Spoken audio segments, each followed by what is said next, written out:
Hello, everyone. It's Charlton. Roger Stone was indicted this morning, Friday morning. It's now 7:30. I don't know what time he was indicted, which means he was arrested. I guess he was cuffed and taken into custody. I mean, I think that's what that means. But on seven counts, including obstruction of an official proceeding, making false statements, and witness tampering, according to the special counsel's office. The indictment is right there, and I'll quickly go through some of that, just the beginning portion of it, and kind of give you a basic framework of it. So, this is significant, no doubt about it. These things are moving so slow, and this will continue probably this way, I guess, but it's definitely a big step. So the move is the first indictment in months by special counsel Robert Mueller, who is investigating Russia's interference in the 2016 election. The indictment, it basically, it says it's all about WikiLeaks and him potentially being some kind of conduit between WikiLeaks, and this is James Corsi, who I think is identified in the indictment as person number one,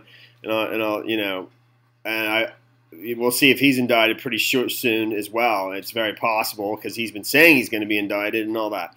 So but he talked to. I think that some of the big stuff, the new stuff, I think, is that it says in the indictment that he did have communication with certain persons in the Trump campaign, during the election in the summer of 2016, I believe, is where it's identified in the indictment. 3 senior Trump campaign officials have told Mueller's team that Mr. Stone created the impression he was a conduit for inside information from WikiLeaks, according to people familiar with their witness interviews. One of them told investigators that Mr. Stone not only seemed to predict WikiLeaks' actions, but also that he took credit afterward for the timing of its disclosure that damaged Hillary Clinton's candidacy. In social media posts and numerous interviews before the 2016 election, Mr. Stone indicated that he had advanced knowledge that a trove of information damaging to Mrs. Clinton's campaign might be about to spill into the public, and even suggested that he personally spoke to the WikiLeaks founder, Julian Assange.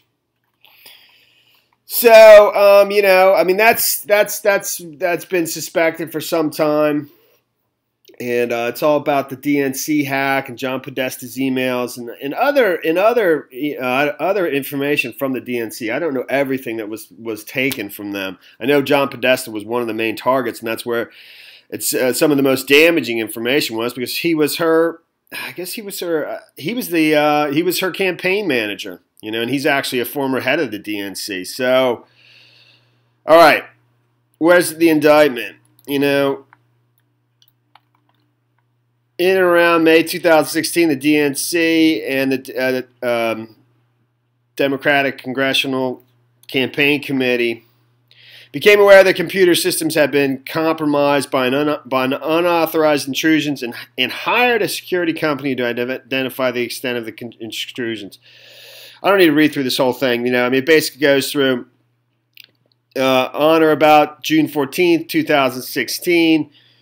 The DNC publicly announced that it had been hacked by Russian government actors. July 2016, an Organization 1, which is, I believe, WikiLeaks, which had previously posted documents stolen by others from U.S. persons, entities, and U.S. government, released tens of thousands of documents stolen from the DNC and the personal email account of the chairman of the U.S. presidential campaign, Hillary Clinton. That's Podesta. Roger Stone was a political consultant who worked for decades in U.S. politics. During the summer of 2016, Stone spoke to senior Trump campaign officials about Organization 1, WikiLeaks, and information it might have had that would be damaging to the Clinton campaign. Stone was contacted by senior Trump campaign officials to inquire about future releases by the organization. I think that's probably the most, it's like who are these senior Trump campaign officials, which I guarantee you, the special counsel's already either spoken to them or going to be speaking to them. That's without a doubt. So, by, in, or around early August 2016, Stone was claiming both publicly and privately to have communicated with with Organization 1, WikiLeaks. By, in, or around mid-August 2016, Organization 1 made a public statement denying direct communication with Stone. It goes on and on. Then it gives some background about the two other persons that were, let me back up here. After the 2016 presidential election, the U.S. House of Representatives Permanent Select Committee on Intelligence, the FBI, the U.S. Select Committee on Intelligence, opened or announced their respective investigations into Russia, and this is about his obstruction. In response, Stone took steps to obstruct these investigations. Among steps to obstruct the investigations, Stone made multiple false statements to the Select Committee, attempted to persuade a witness to provide false testimony to and withhold pertinent information from the investigations. I don't know who that witness is. Other relevant individuals. Person 1 was a political commentator who worked with an online media publication. I'm assuming that's Jerome Corsi. Person 2 was a radio host who had known Stone for more than a decade. That's Randy Cortico, I think.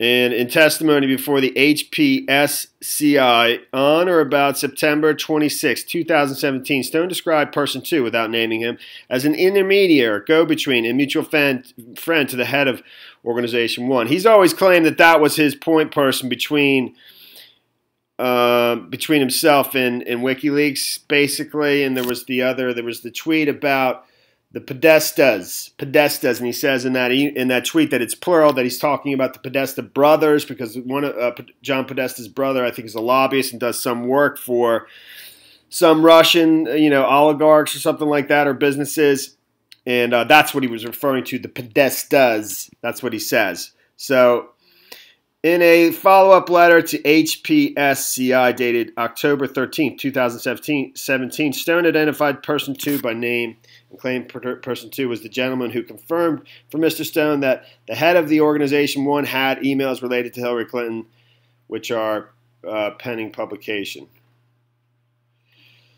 So that's seven counts, and he's been indicted. It's definitely significant, and we'll see where it goes from here.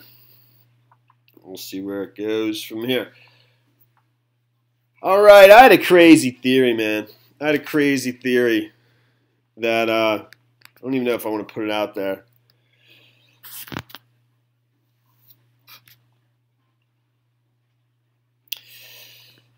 My theory is that let's say something was going on, okay, and it's just a theory. I have no idea, but my theory is that Hillary Clinton was in on it. That's my theory. All right, thanks for watching my videos. Please subscribe to my channel. Give me a like down below. I will see you in the next video. Later, man.